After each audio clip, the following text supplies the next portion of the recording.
दिल्ली की एक अदालत खचाखच भरी हुई थी।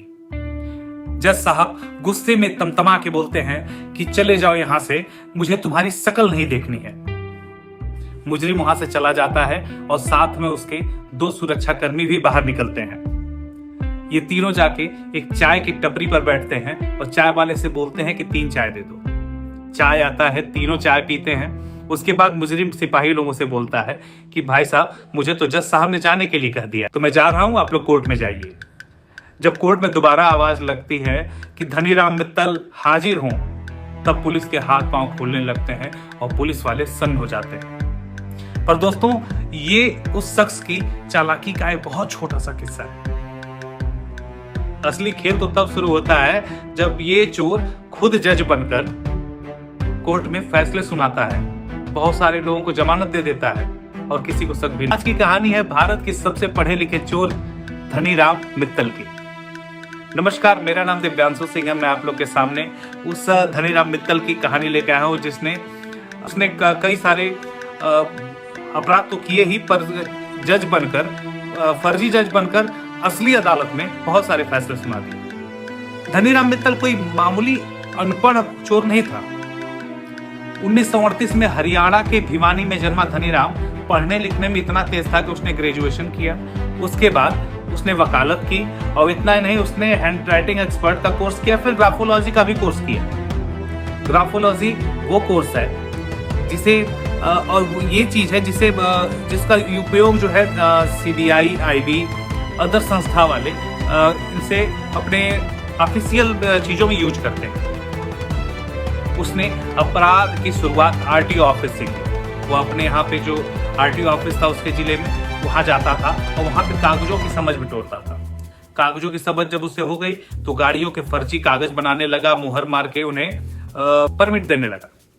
और यही नहीं, उसने फर्जी कागजों के दम पर 6 साल तक रेलवे में नौकरी भी की। और सबसे मजेदार बात यह है कि नौकरी में वो पकड़ा नहीं गया। जब उसका मन भर गया तब वो खुद इस्तीफा देकर वहां से चला गया। साल 1980 में हरियाणा के झज्जर कोर्ट में एक जज पर भ्रष्टाचार के आरोप लगते हैं। धनीराम ने इसे मौके की तरह देखा और उसने हरियाणा हाई कोर्ट के रजिस्ट्रार के नाम से एक फर्जी लेटर और मुहर मार के तैयार किया और उन जज साहब को 2 महीने के लिए छुट्टी पर भेज दिया।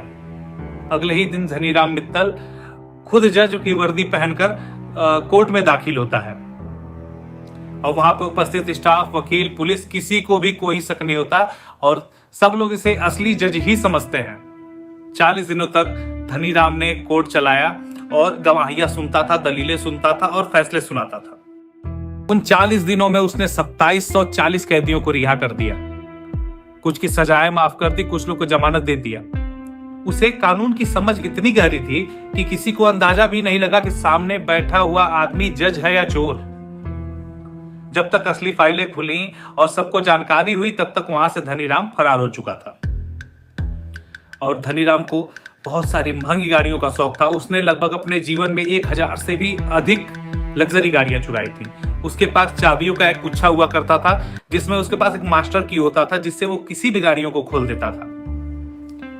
हैरानी की बात यह है कि 90 से ज्यादा बार पकड़ा गया, 127 मुकदमे चले, लेकिन हर बार वकालत की अपनी समझ का इस्तेमाल कर वो जमानत ले लेता था।